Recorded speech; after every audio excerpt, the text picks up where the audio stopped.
Dímelo, Febru, si tu pasión son los autos y la velocidad, llegaste al lugar indicado. Bienvenido a Extreme Studios.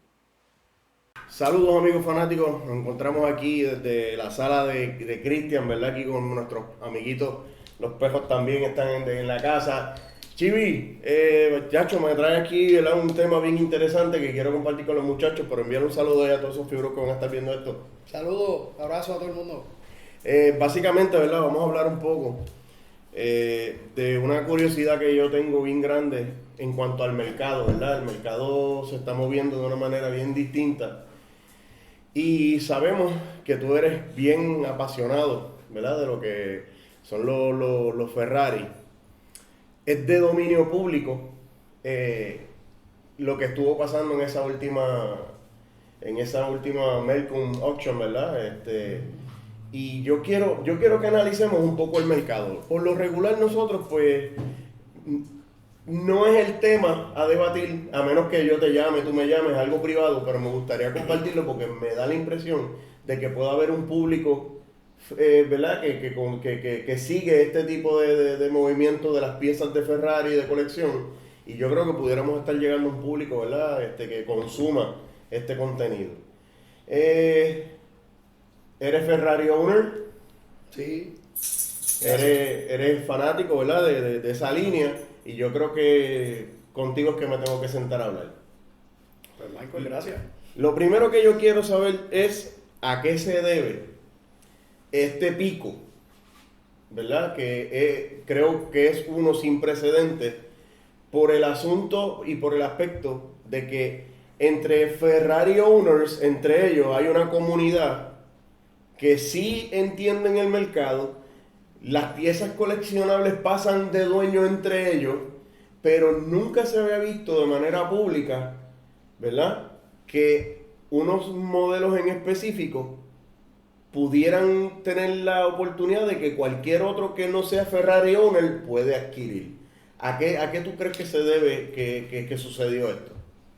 Bueno, yo nunca he participado en una subasta, yo personalmente como comprador, mi carro yo lo compré orgánicamente, pero es algo que siempre he seguido, he leído, este, y yo creo que ahora mismo, el hecho de que esta subasta fue dominada por Ferrari, ¿verdad? Y yo no sé si los compradores, yo sé por lo menos de uno que sí es Ferrari owner, pero sí, simplemente habían coleccionistas que querían añadir.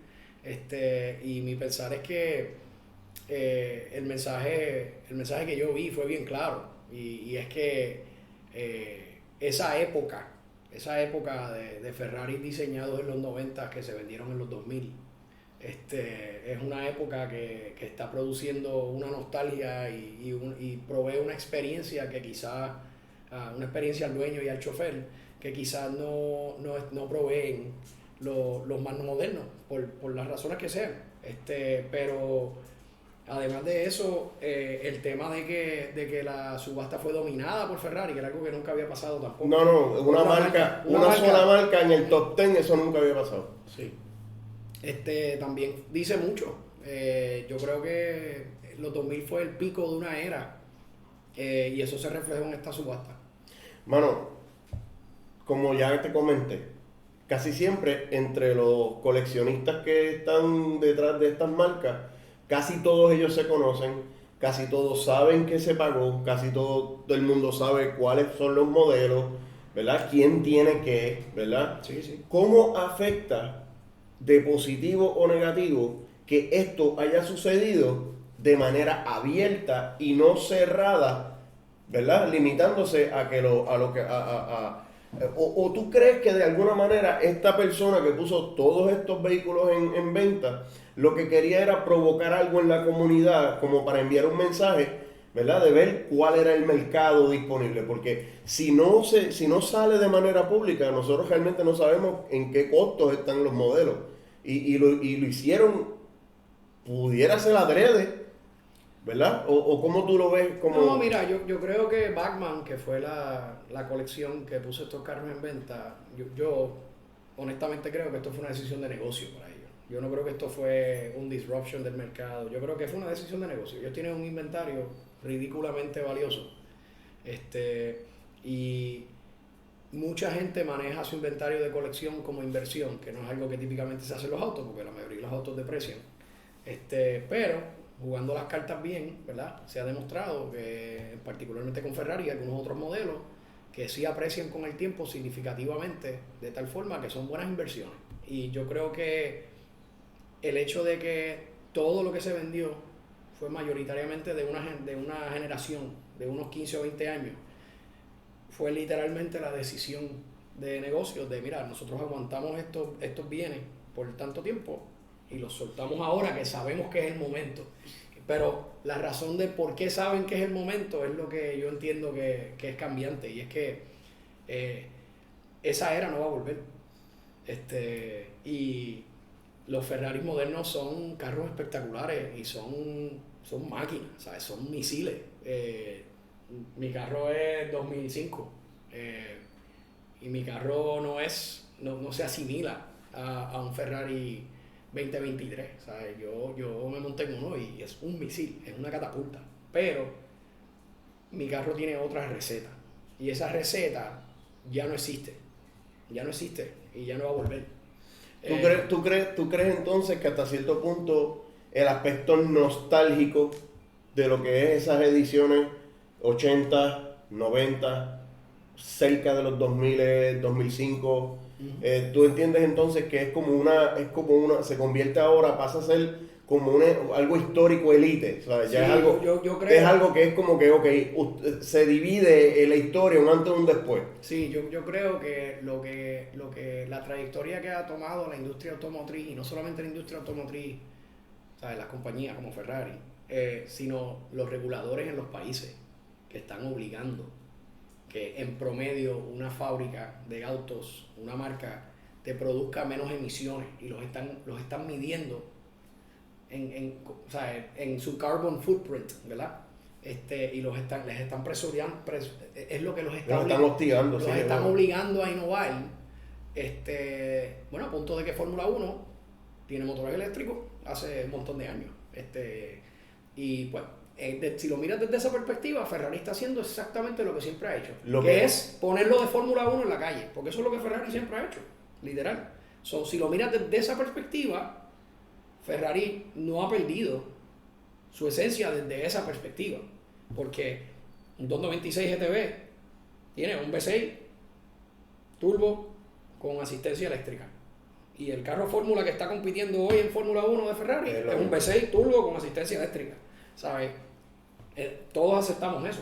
Mi carro salió en una época cuando tenían V8. Ahora te voy a hacer una pregunta, ya que estás tocando ese tema, de nostalgia versus updates, ¿verdad? Exacto, ahí está el detalle, que una cosa es si Ferrari ha perdido su esencia de lo que ellos, del camino que ellos escogen. Ellos siempre han escogido priorizar lo que tienen en fórmula en la calle.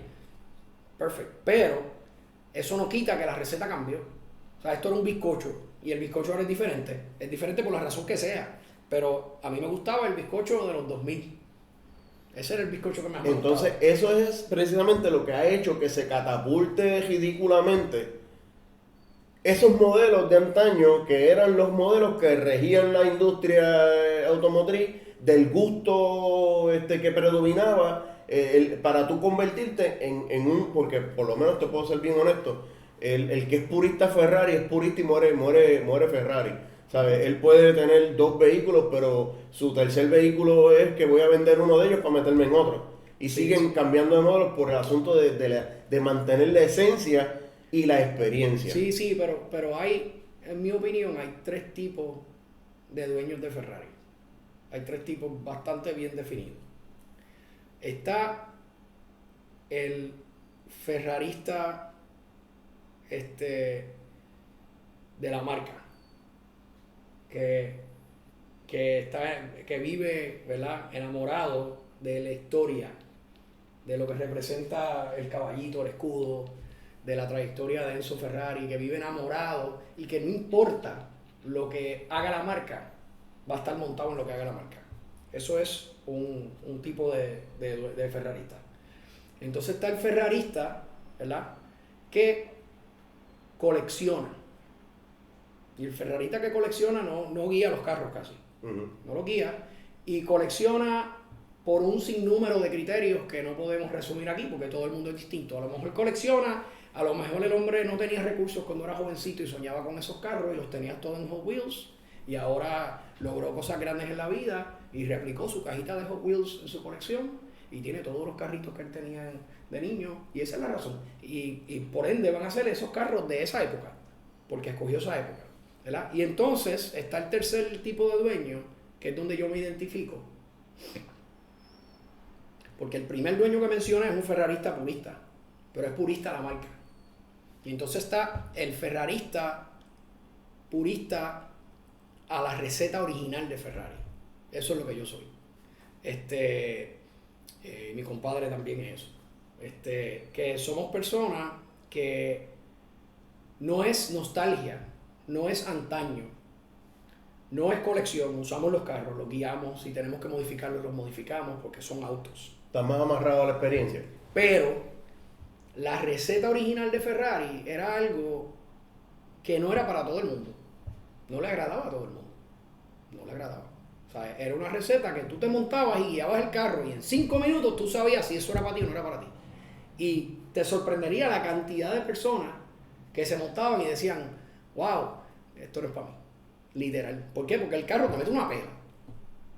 El carro es bien pequeño, es bien liviano, tan liviano que las ondulaciones en la carretera se sienten. Un F1 no es para todo el mundo en la calle. Exacto. Entonces, y eran carros con muchísimo carácter que no eran buenos autos.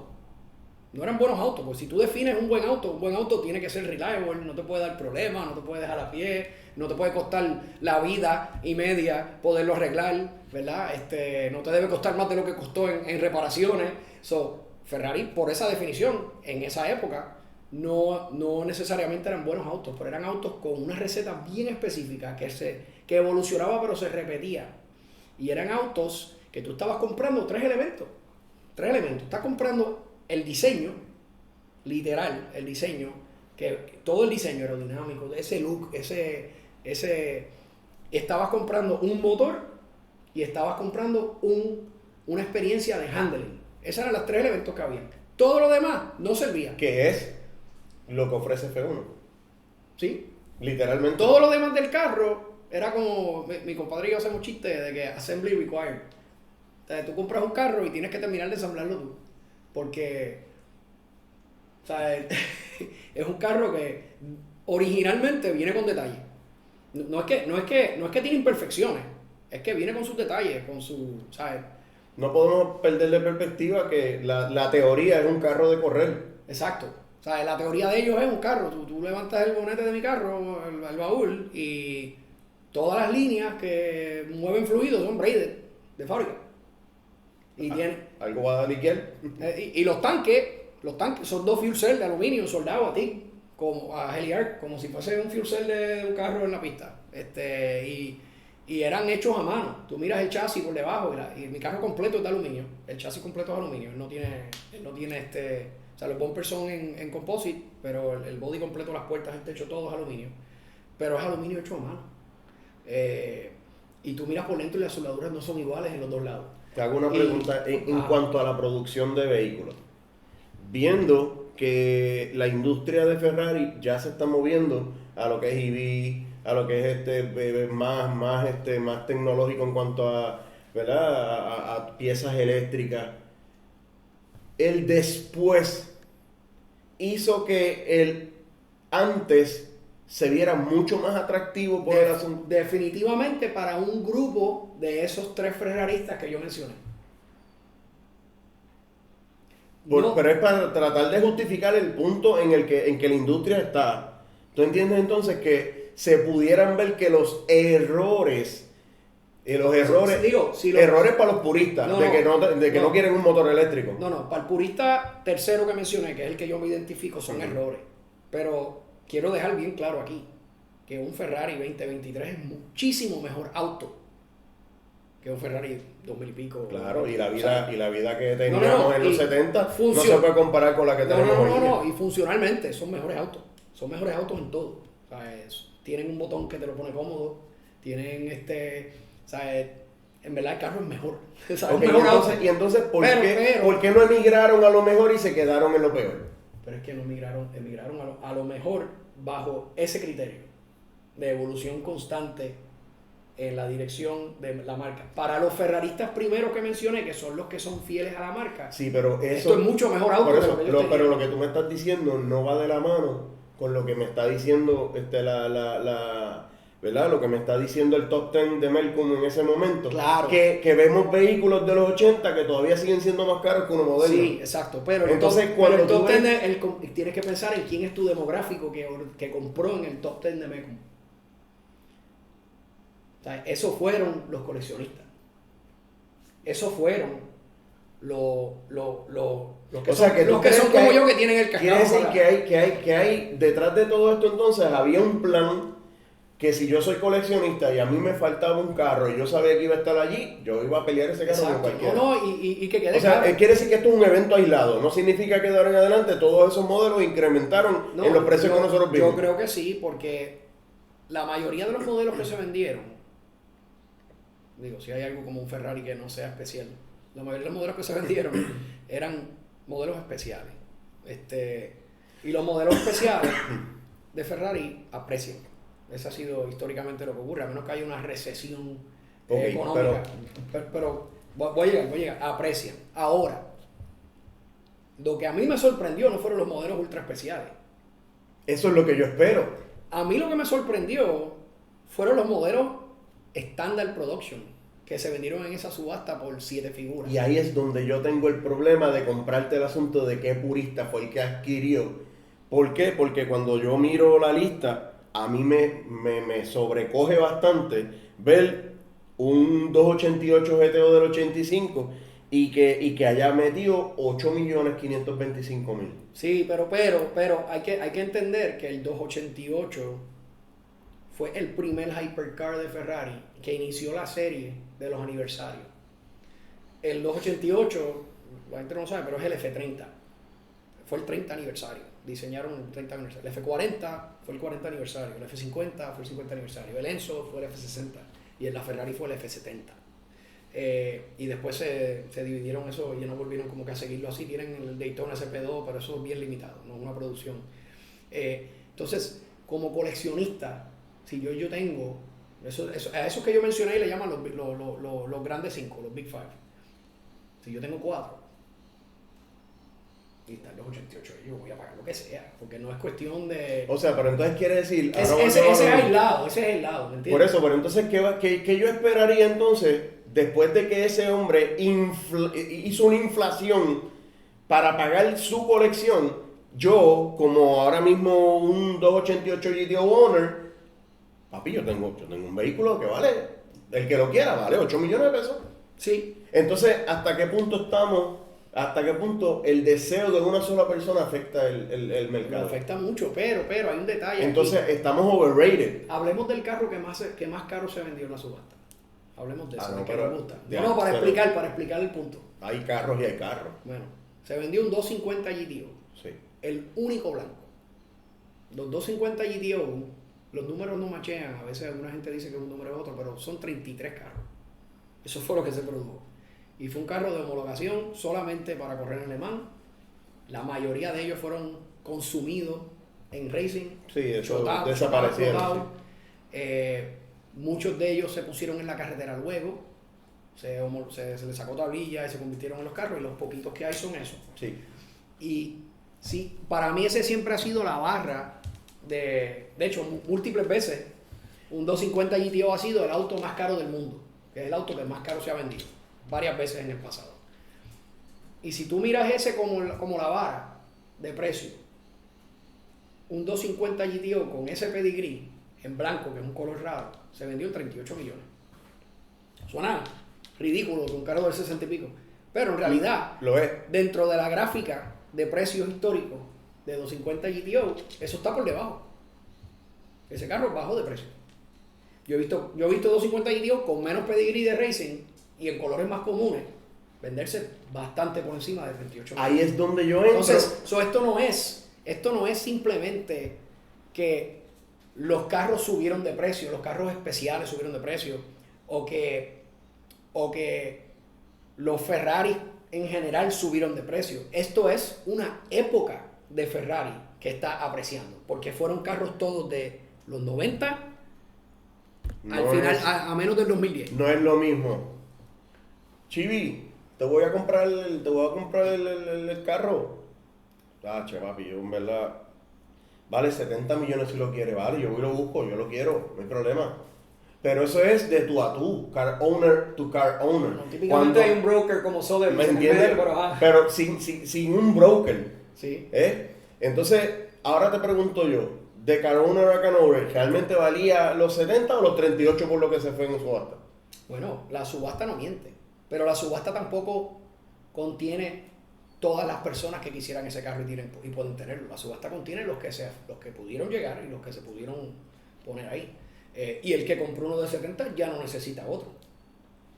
Por eso, pero el que compró el de 70 puede analizar y decir, ¿por qué tantos millones? Porque uno que es exclusivo vale 38 y el mío vale 70. No hay un 250 que no sea exclusivo. No, por eso, pero le quita el asunto de la exclusividad. Puede ser, pero yo porque de manera pública, hasta cierto punto, es una puñalada para el que compró caro. Sí, porque ahora no hay más ninguno en venta. Ah, no, eso sí. Y mañana viene un oligarca ruso y quiere uno. Tiene que pagar. Y es lo que le pidan. Pero, sí. Y este carro se ha vendido desde 15 millones hasta como 60 o 70 millones. La historia. Y son puntitos así. No está alineado, no es una línea. Porque esto no sigue el patrón normal. Esto es un carro bien alto. Entonces es supply and demand. No hay supply. Entonces, cuando hay un supply, ¿hay demanda o no hay? Y eso es lo que va a determinar. No es lo mismo dos tipos peleando en una subasta que tres. Tú pones tres y el precio va a ser más alto, ¿sabes? Porque el primero que se va a quitar, como quiera, va a subir el precio. Exacto, va a provocar la inflación. Es parte de la inflación. Exacto. Yo no, pero mi punto es que esto no es generalista. Para mí esto fue algo bien específico. Hay un público pudiente que está casado con lo último de Ferrari que representaba la receta original, que eran carros análogos, que eran carros que podían ser estándar. Quizás no lo eran, quizás eran F1, pero F1, para los que no saben, sigue siendo estándar. Es una transmisión estándar que tiene un robot que tira los cambios y el cloche por ti, pero no es dual clutch, no tiene drive, tú tienes que ponerlo en primera. Si tú sacas el freno y estás en una jarla, te vas para atrás. O sea, F1 es estándar, lo que pasa es que es una maquinita. Pero carros análogos que tienen tableros con agujas, no pantalla, que tienen un radio de botones, no pantalla, que por ende son livianos, que cuando tú pasas por una carretera, las gomas recogen las piedritas y tú lo escuchas adentro porque no tienen casi sound. No tiene noise reduction. Exacto. Y eso está dando en el chasis de aluminio. Y pues esa receta que como auto no es mejor auto que lo que Ferrari produce hoy.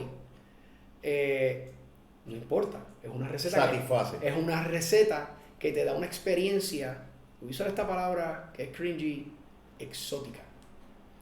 Tener un auto exótico no es lo mismo que tener un deportivo. Para mí, se miran distintos. La diferencia entre esas dos cosas son unos elementos bien sencillos, aunque el costo sea igual. ¿A qué me refiero costo igual? A que un Nissan Nismo GTR R35 de los últimos que salió, 300,000 pesos, vale. Y un Ferrari 430 escudería vale 300,000 pesos. Los dos son autos deportivos. El Ferrari es exótico. ¿A qué me refiero con exótico? Y no es una come mierdería, by the way. No, pero es que la cultura es la cultura. A lo que me refiero con exótico es, número uno, que la probabilidad de que tú te encuentres con otro auto de esos mientras lo estás manejando, automáticamente es una fracción. Sí, es más exclusivo. Y obviamente, un R35 GTR Nismo. No te vas a encontrar con un R35 GTR Nismo, pero te vas a encontrar con un GTR. Y los carros son bien similares. ¿Sabes? Para los que no saben. No va a haber manera de separarlo. Mismo frente, exacto. Claro. Entonces, eso es un elemento de tener un auto exótico. Es que si tú vas a un MIG, lo más seguro vas a ser el único.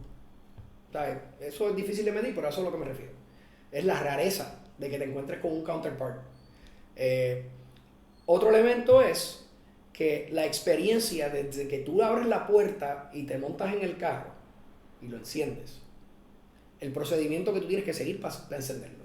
Si tienes que sentarte a esperar que se caliente, porque es un carro viejo, y ¿sabes? Y las reglas de F1 establecen que los motores tienen que estar en temperatura operacional. No solamente eso. Mi carro, que es Gator, tiene esta cosita, ¿verdad? No coge segunda si la transmisión está fría. Y el 250 GTO va a hacer lo mismo. Y el 288 hace lo mismo. Y eso es algo que Ferrari ha hecho de los 50. La segunda no entra. Literal es como si tuviesen una pared ahí. Yo lo prendo, lo saco, hago boom, tengo que ponerle tercera. Hasta que yo no llego a la número 2 allá, que llegó en temperatura, él no me coge segunda sin tener que pelearla.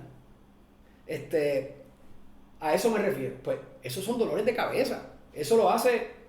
¿Quién no quiere ponerle...? Eso lo hace peor el auto. Exacto. Funcionalmente. Pero es conocer esos detalles y hacerlo se convierten en un ritual que hacen que la experiencia de ese carro sea exótica.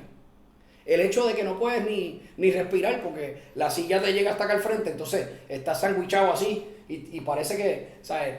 El hecho de que la visibilidad hacia afuera por el retrovisor es limitada. Es mirando por un espacio así, básicamente, un túnel, ¿verdad? Todo esto son elementos. El hecho de que el carro es mucho más fino al frente, que eso los modernos no tanto, pero mucho más fino al frente que atrás, significa que el retrovisor tiene que salir así. De hecho, hablando contigo, puedo entender también que son tan exclusivos los vehículos, y eso lo hace exótico, como también son exclusivos los dueños que quieran tener esa experiencia y los hace igualmente exóticos. Claro. ¿Sabes? Porque no hay manera de tú comprar, por eso, tan exclusivo eres tú como lo es el carro, porque es que eso no es un carro para todo el mundo. Y ahí es donde entonces crece lo que es la comunidad de los coleccionistas. Sí. Mucha gente se monta en mi carro y yo no le digo nada, guíalo. Y se va a bajar y va a decir, yo lo que viene de carro. ¿Sabes? Va a decir, mierda, no quería coger segunda, sentía todas las piedritas en el piso. El trotón. Había una raya en la brea y cuando pasó por encima el carro trató de seguir la raya. ¿Me entiendes? ¿Sabes? Hay muchos elementos, pero no es solamente eso. Y aquí estamos llegando al detalle. Es la experiencia esa del ritual, ¿verdad? El feeling que te da ese gated shifter cuando tú lo manejas bien, que requiere que tú lo hagas bien. ¿Sabes? No es que el carro lo va a hacer por ti. Esa es la diferencia. Y la experiencia de sonido. El sonido. Mi carro tiene...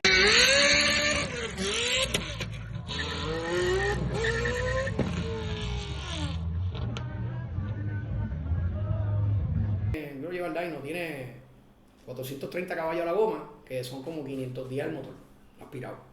¿Sabes? 20.000. Por ahí hay 30 Rabbits con tuneo, que son, lo más seguro son más rápidos. Pero la experiencia de un motor de esa época aspirado, que fue el pico de los motores aspirados de Ferrari.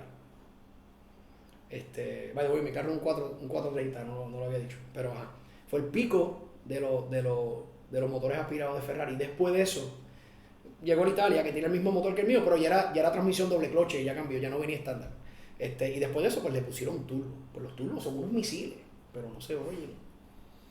Pero entonces ahora yo entiendo que hace aún peor la experiencia, porque ahora tienes el doble de fuerza con el mismo handling. Y es más complicado entonces, ¿verdad? Sí, el handling mejoró. Es igual, el handling mejoró. O sea, me refiero... Ok, es que define handling. Si handling es ir alrededor de una pista en menos tiempo, el handling mejoró.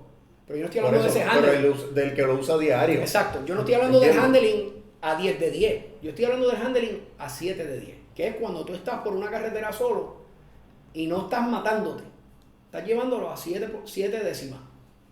Estás diciéndome que estás utilizando el carro fuera del rango para lo que realmente se fabricó. Exacto. Bueno, sí. Estás fuera de la curva de torque. Exacto. Estás en el torque, pero ahí, ahí es donde pierde la funcionalidad. No estás metiendo las 9.000 revoluciones. Pero eso es lo que hace entonces que el carro no sea un buen carro. ¿Qué? Utilizarlo fuera de la curva de donde realmente... No. Eso lo hace, ahí es que está la experiencia de driving que yo estoy buscando. Que es voy por la 14. En ese carro, estoy en una vía pública, obviamente no me voy a matar. No sé si hay gravilla porque no es una pista, pero voy rapidito, ¿verdad? Y el feeling que me da el vehículo en ese momento es bien especial, bien especial. Eso mezclado con el sonido único, exacto. específico, Entonces, ¿verdad? si tú guías uno de los 80, un 308, un 328, tiene el mismo feeling, pero no tiene la fuerza. Son carros lentos. Este carro tiene los números de un GT3 RS moderno. Pesa lo mismo o menos. Es aspirado. Tiene 500 plus caballos a la volanta. Esa es la receta de un GT3 RS. Y mira cómo a la gente le gusta el GT3 RS. Lo que pasa es que los Porsche son otro grupo. Sí. Y el Porsche para mí es un escarpelo. Y, ¿sabes? Y me refiero a que es una herramienta bien precisa. Tiene su público. A mí me encantan los Porsche también. Pero el Ferrari no es una calculadora o un escarpelo. A ver, el Ferrari es una obra de arte. En muchos ámbitos es inútil, no es práctico, pero es bien especial. Entonces, ¿cómo se puede incluir el ser inútil y ser especial en la misma ecuación? Solamente, 100%. ¿sabes? Ferrari solamente lo sabe hacer. 100%. Inútil no me refiero a que no sirve, me refiero a que No. a que no es práctico Claro.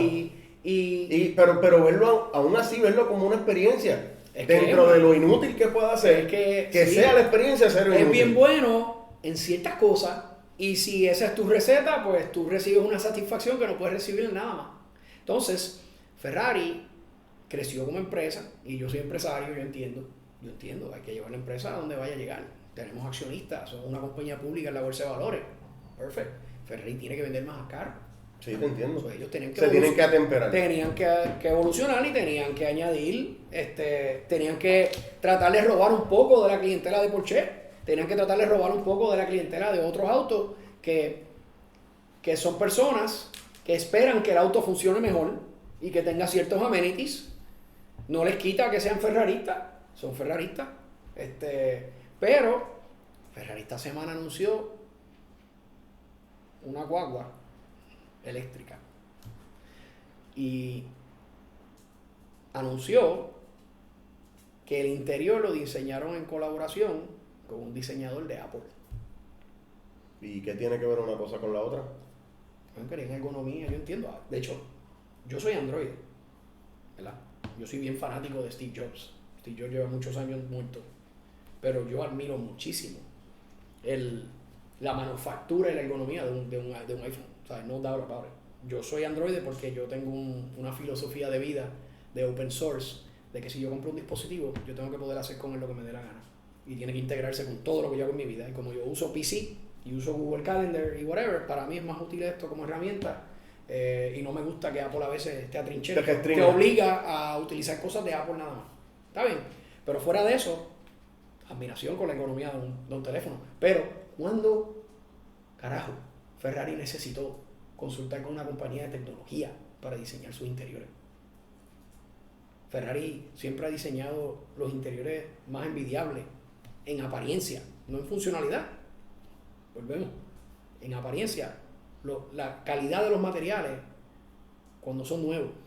Para el fanático tipo 3 que eres ¿tú entiendes entonces que esos son los errores que hacen que todo lo old school se incremente? Sí, 100%. Entonces anuncian esto y tiene 2 pantallas. El diseño se fue retro. El guía se ve bonito, pero un Ferrari que no hace ruido. Pues me compré un Tesla. Ya. Te pregunto, tú que conoces la industria, yo estoy a distancia de eso, no es lo que yo hago. ¿Tú entiendes que todavía hoy día hay una nueva generación que aspira a irse a lo old school para buscar replicar esa experiencia de la que todo el mundo habla, de los carros de los 80 y los 90, y hayan todavía personas Hay interesadas? todavía personas, pero es un número pequeño, porque los que eran jóvenes, jovencitos, nenes, cuando estos carros salieron, sí, todavía, yo los veo. Gente más joven que yo tengo 45. O sea, que todavía tú gente más joven que yo que está buscando un 360 Modena. Por eso, pero es bien probable entonces que a futuro tu hijo no replique el mismo sentimiento tuyo en cuanto a los old school. Sí, puede que no, pero mi hijo se ha criado en ese carro. y sabe lo que es eso. So, él ha tenido la experiencia y no sé cómo reaccione a un auto que no haga ruido, ¿verdad? Que sea económicamente mejor. Oye, que sea mucho más funcional también. Claro, mucho mejor auto, ¿sabes? No doubt about it. Y hay otra cosa, ¿sabes? Yo te mencioné los 3 tipos de ferraristas, pero esos no son los únicos dueños de Ferrari. No, estamos hay claros, gente que son los compra, principales. hay gente que compra Ferrari por estatus. Coronet, Ferrari. Esa era la marca que tiene en la cabeza. Hay gente que corona y quiere un Rolls Royce. Exacto. Hay Y gente está- que y está corona. corona y tú tienes un Ferrari, yo necesito tener uno. Exacto. Para que tu marquesina no sea Y igual de eso distinta a la mía. está bien, ¿sabes? Muy bien. Esa gente siempre va a comprar el Ferrari Sí, nuevo. pero son los menos. Yo Sí, creo que sí, son los siempre menos. van a comprar el Yo me nuevo. quiero concentrar en Esa porque gente- este momento histórico es de purista. Sí, pero esa gente ve el Ferrari eléctrico nuevo y dice, wow, tremendo. Una opción alterna que todo el mundo tiene. Y es Ferrari. Puedo decir que tengo un Ferrari. Perfecto, ¿sabes? Pero no estamos hablando de ese demográfico. Estamos hablando de los 3 tipos de ferraristas.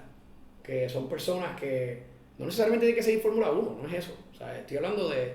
Pero están bien relacionados. Porque Sí, si no, tú no porque- vas a comprar un carro que no entiendes. No, cierto es. O sea, eso es una filosofía. Exacto. Tú estás comprando el carro y la filosofía y la línea. Entonces, para mí, siendo del tercer grupo, que guío mis autos, que busco esa experiencia, que me chupo el tapón en ese carro a veces, en la 22, esa experiencia es primordial, es lo más importante. Y no me lo da el auto nuevo con 800 y pico de caballos de fuerza, ni el de 1000. Para ir cerrando, ya que perteneces al tercer grupo, Ajá. me gustaría saber cuál es el top 3 de los modelos que tú entenderías son el sueño tuyo. ¿Qué época? Yo dije top 3. Ok. As a car owner, let me know. Top 3. F50, top 1. Y si es un GT, pero solamente hay 3 en el mundo, eso no va a ser un GT. ¿Sabes lo que es un F50 GT? Eso es un F50 capotadura con el mismo motor, 4.7 V12, pero el redline es casi 11.000 revoluciones y tiene 750 caballos aspirados. Fíjate, y es secuencial. No es F1, no es doble clutch, es secuencial. O sea, es de las que da el cantazo, es una transmisión dog bone. Y pues y son de pista y hay 3 y están en... Si el F50 se vendió en 12, aquel está en 30, fíjate de eso, no hay 40 millones. Vale más que el GT, yo creo. So, F50, hands down. Ese sería mi Santo Grial. mi santo grial. Ese sería el que yo estacionaría aquí. Y mucha gente se sorprende porque no es un F40, pero yo sé por Yo qué. soy uno de ellos. ¿Qué? Porque yo me montaría en un F40 en Lo sé, 250. lo sé, pero yo necesito un F50 en mi vida. Pero no sin antes tener el GTO. Ah. No me compro el 40 si no tengo el GTO. No, fíjate, pues yo me compro el 50 primero. Aunque no lo creas. Yo quisiera, como segundo carro, un 250 LM. Que es Underrated. lo que vino después del GTO. Y el motor es atrás. Fueron los que... Te fuiste underrated ahí porque son un modelo que sea muy... Sí, es no es muy busy. No, son bien poquitos. Y es un carro hermoso. Y están en 50 millones también. O sea, o no tengo. Pero yo diría eso. Yo diría un F50, un 250 LM. Y básicamente lo que he hecho con el mío. Que sería el mío es un F430, pero tiene todos los cantos de escudería. Lo único que es estándar. O sea, esos 3 carros y no hacemos más nada. Eso ya tengo el de más abajo. Mano, yo creo que este contenido va más dirigido, ¿verdad? A poder entender el mercado de los Ferrari. Yo sé que esto es un contenido un poquito más exclusivo, ¿verdad? Pero el momento histórico que puso Malcolm los puso aunque fue en enero que sucedió eso, hemos tenido un par de conversaciones por teléfono para tratar de entender lo que es el mercado y sinceramente yo creo que valía la pena sentarme contigo, ¿verdad? Ya que dominas el tema y bro, más que agradecido que hayas sacado este ratito para poder hablar de eso y esta, como te dije, va a ser la primera de muchas porque siempre hay muchas cositas que podemos atender, pero Sí. para todo ese corillo que le gustan, ¿verdad? Los carros exóticos, creía que era prudente tener las conversaciones que hemos tenido por teléfono, ¿verdad? Y las dudas. Sí, Y por qué no las podemos grabar Michael y yo siempre comparamos notas cuando hay anuncios grandes. Sí, yo digo, Chipe, pero ven acá, pero ¿por qué esto y por aquello? Y ahí pues entonces, para poder entender el mercado. Hay un detalle que no dije, lo voy a añadir al final porque la gente tiene que saber esto. A mí lo que me sorprendió de la subasta no fue el Enzo de 17 millones, ni el F50 de 12, no fueron esos carros. A mí lo más que me sorprendió fueron los que son de producción, como un 360 Challenge Stradale, que es una versión del Modena especial, como decir un GT3 RS, que se vayan en 1.8 y 1.2 millones de dólares, un carro de producción. Un carro, un 430, un F430 F1, que es el menos valioso, el más básico, más producido, que no era el estándar original, con bien poquito millaje, no doubt, como de dealer, que se fuera por sobre $700,000 en Estados Unidos. A mí me sorprendió eso más que todos los demás valores, porque eso demuestra que la gente que no son ultra elite están escogiendo gastar 800,000 y $1 millón en un auto de hace 20 años, cuando con ese mismo $1 millón pueden comprar un SF90. Con ese mismo $1 millón pueden montarse en uno de los modernos hypercars. A mí me sorprendió. A mí me sorprendió dos cosas. Que se conviertan en la primera marca que domina el top 10 en una subasta. Y número dos, que tanto modelo distinto se abra a la oportunidad del mercado abierto. ¿Sabes? Que cualquiera que fue allí pudiera opcionar tener un vehículo de esto, cuando la compra y venta se da casi siempre de manera exclusiva. ¿Sabes? Sí, de esta colección va a una subasta tú ves 3 o 4. Sí, lo normal, pero es totalmente anormal lo que pasó ahí. Y que cualquiera, y que se abra el mercado a cualquiera. A lo mejor no vuelve a pasar también, porque fue una situación de supply and demand, ¿verdad? Hubo una colección que decidió. Pero esto puede ser un antes y un después, y quién sabe si a lo mejor se convierte en algo repetitivo.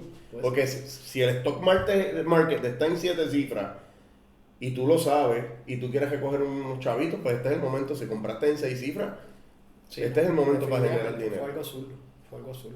Chivi, agradecido por darme la oportunidad de poder documentar este momento, ¿verdad? Y Dios quiere y aparezcan más temas por ahí para seguir compartiendo.